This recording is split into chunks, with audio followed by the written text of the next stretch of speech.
is just a short and simple video. A short and simple video showing the first occurrence in a new grid square of a caterpillar. I've walked around Loudham Church here and its beautiful churchyard, looked on the old gravestones. The slate ones have nothing on, very little in the way of lichen growth. This chap here though is rich in various lichen growths, and I'd gone around thinking that surely there has to be some species of Psychidae caterpillar here, or at least the larval case, and eventually I found some, because around the rim here there are numerous cases of Luffia lapidella. It's the only curved Psychidae case that we have in the UK. It's flightless, there are no males, and so all of these larvae that are in here are all identical. But it's amazing that I've gone around here, not found no signs of Psychidae larvae on the walls of Loudham Church, and I've looked on other stone gravestones, and it's the ones that I've looked at, it's only on this gravestone that have found the cases of Luffia lapidella. It's a species Dillis and I found new to Nottinghamshire, and indeed most of the records in Nottinghamshire are down to Dillis and myself. We did a lot of surveying for Psychidae moths, and here's another grid square.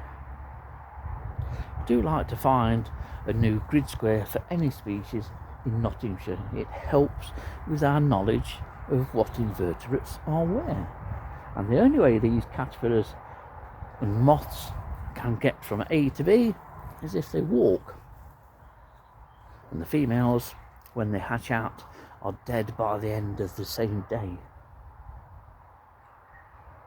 A sad and short life really, but it's one that works.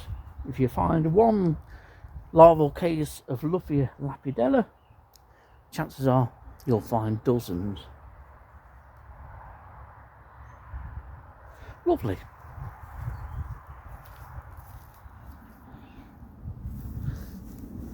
And on this late January day, with a temperature of about 5 degrees centigrade, someone is awake.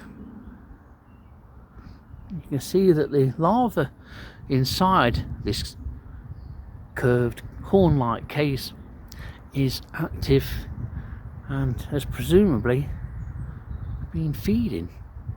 They feed on the lichens, and discarded bits of the lichens are used to cover the case. Not everything is asleep and tucked away as much as we might think. And the cases of Luffia lapidella can be quite beautiful, depending on what lichen the larva has eaten. The larval case can be in bands.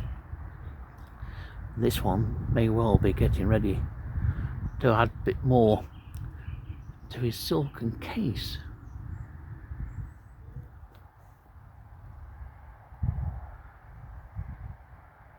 You can just see the larva's head here.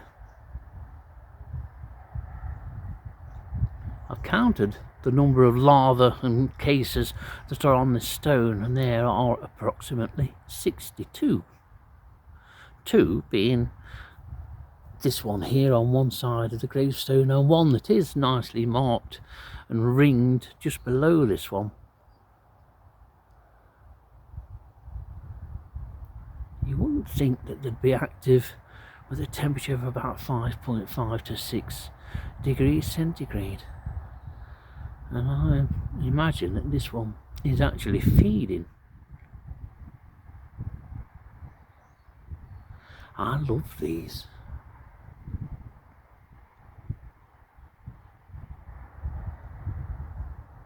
And that's certainly loving its lichen.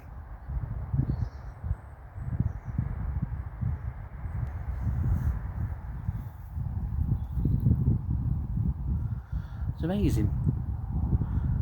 All that life just on one gravestone.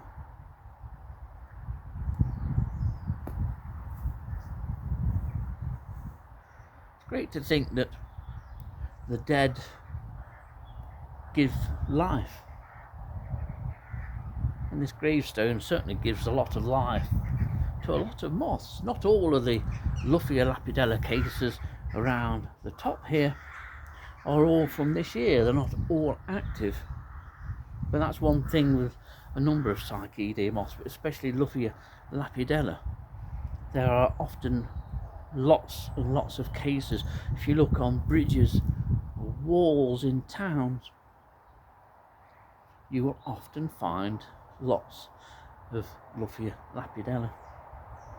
And this chap on the side here is still munching away merrily.